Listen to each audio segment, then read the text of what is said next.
strategy to increase their numbers. अभी भी मैं इसकी सच्चाई बताऊं तो रेप के जबरदस्ती को लगवा दिया, रेप था थोड़े ही। ये जो मैं कह रहा हूँ ये तो स्ट्रेटेजी है। Let Modi come, no Mohammedan will there. साहस भी नहीं करें किसी हिंदू लड़की की तरफ देखने का, हाथ लगाने का।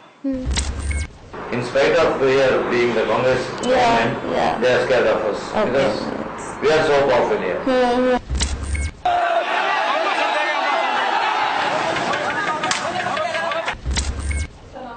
तुम कोर्ट से बाहर आने के समय हमारा कार्यकर्ता हो, तुम्हारा और लड़का को फिनिश करेंगे।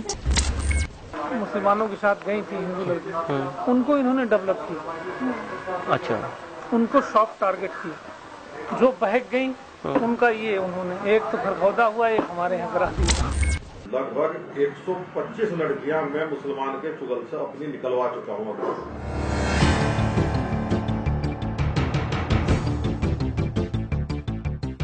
तो मैं वहाँ गया, वहाँ जाके मैं 4 बार समाज के लोगों को कही, तो उन्होंने उसके बाद उस मुसलमान के घर में आग लगा दी। तो मैं अलग अलग जाति के लोग थे, वो जाट में थे, लेकिन उसके बाद तो ये हो गया ना कि भाई हिंदू मुस्लिम, फिर ये जाति का भेद, उसमें हमने भी यही प्रयास किया कि लड़की को पीटते हैं, अगर लड़की नहीं मानती पिटवाते हैं लड़की को, मतलब पूरी बदतमीजी करते हैं।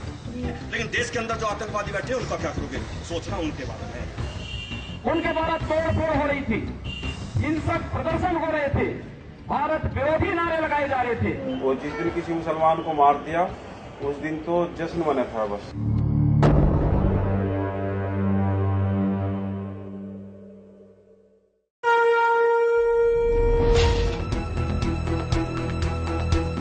सितंबर 2014 में लोकसभा चुनाव के दौरान खाली हुए विधानसभा सीटों के साथ साथ लोकसभा की सीटों पर भी चुनाव होने थे। यह उपचुनाव उत्तर प्रदेश, बिहार, राजस्थान, गुजरात, असम, सिक्किम, त्रिपुरा और पश्चिम बंगाल में होने थे।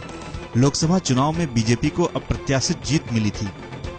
भाजपा मोदी लहर और हिंदुत्व के मुद्दे के साथ इस उपचुनाव में उतरी। उत्तर प्रदेश में इस उपचुनाव की जिम्मेदारी पार्टी ने अपने फायर ब्रांड नेता और गोरखपुर के सांसद योगी आदित्यनाथ को सौंपी। लोकसभा चुनाव के कुछ समय पहले ही पश्चिमी उत्तर प्रदेश में हुए दंगों ने इस इलाके को तनाव से भर रखा था। इसे संयोग ही कहिए या कुछ और ही, ठीक इसी समय इस इलाके में लव जिहाद के मामले आने शुरू हो गए।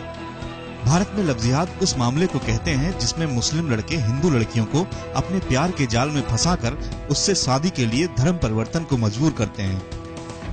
लव जिहाद नाम का यह शब्द भारत में 2009 में प्रमुखता से सामने आया था, लेकिन यह मामला सबसे ज्यादा उत्तर प्रदेश उपचुनाव के समय उभरा।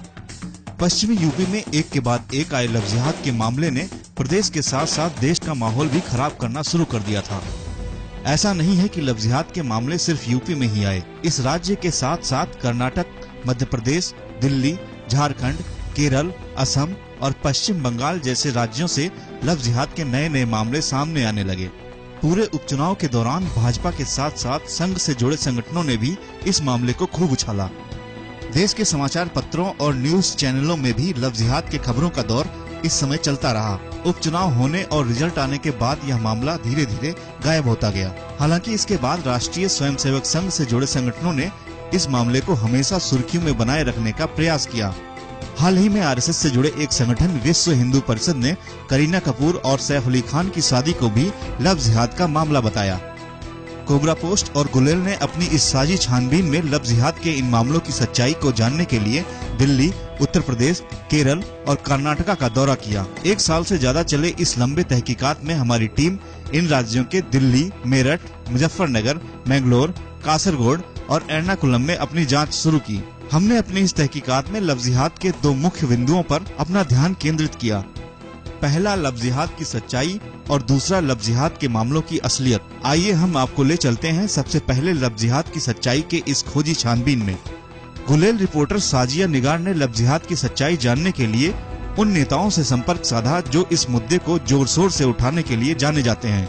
हमने इस खोजी छानबीन में भाजपा, विश्व हिंदू परिषद और आरएसएस के नेताओं से मुलाकात की। ये नेता हैं श्री कृष्ण सेना के संस्थापक शिव कुमार, भाजपा विधायक सुरेश राणा, भाजपा सांसद हुकुम सिंह, भाजपा सांसद और मंत्री संजीव कुमार बलियान, भाजपा विधायक संगीत सोम, भाजपा नेता संजय अग्रवाल, भाजपा नेता उमेश मलिक, आरएसएस नेता ओमकार सिंह, बीएचपी नेता ललित माहेश्वरी, बीएचपी नेता राधे श्याम, बीएचपी नेता जगदीश सेनवा, श्रीकर प्रभु, आरएसएस नेता हरि सुप्रसाद, रवीश तांत्री और भाजपा एमएलसी कैप्टन गणेश कार्णिक।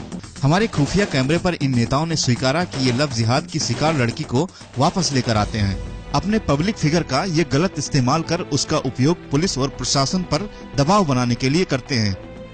मुस्लिम लड़कों पर ये अपहरण से लेकर रेप तक का फर्जी केस भी दर्ज करवाते हैं। लव जिहाद के खिलाफ लड़ने वाले ये सारे के सारे नेताओं ने हमें एक भी ऐसे मामले के बारे में नहीं बताया जिसमें लड़की अपनी मर्जी से वापस आई हो। ये वकीलों से मिलकर फर्जी कागजात भी तैयार करवाते हैं। लड़की मुस्लिम लड़के के खिलाफ इमोशनल ब्लैकमेल से बयान देने के लिए मान जाए तो ठीक, नहीं तो ये उसके साथ मारपीट भी करते हैं।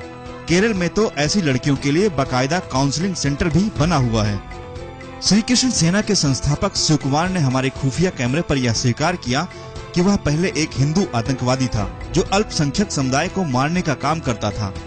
लव जिहाद के नाम पर ये कॉलेजों में भड़काऊ पंपलेट और किताबें बंटवाता था। मुजफ्फरनगर में हुए दंगों के लिए भी ये नेता लव जिहाद को ही जिम्मेदार मानता है। संजू गुलियान और उमेश मलिक ने मुजफ्फरनगर दंगों को फैलाने में अपनी भूमिका के बारे में भी हमें बताया।